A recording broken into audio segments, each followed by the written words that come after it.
Okay, it's February 16, year 2024. Okay, this is the new motherboard. I just changed the metal oxide Varistor. Okay, and replace the fuse and set to the speed at the center.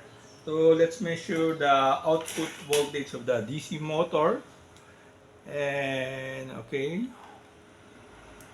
yeah.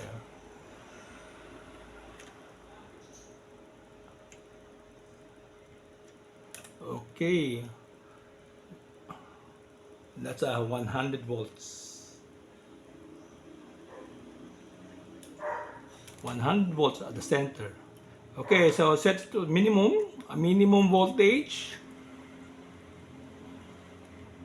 The minimum there goes to about 20, yeah, between 0 and 25 volts. Okay, it's pulsating. Let's increase it. There, 50 volts. You can see the waveform changing. Increase it to 75 volts. Now 100 volts. Okay, and 125 volts. And increase it to 150 volts.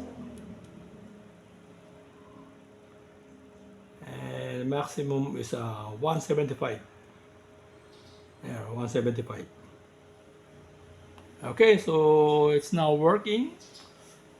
So just to give you the idea, this is the other part. This is always 220, 225. Always, because it's direct from the power supply 220 direct. It's connected through a diode, and here they connect. Okay, that's about it. Thank you.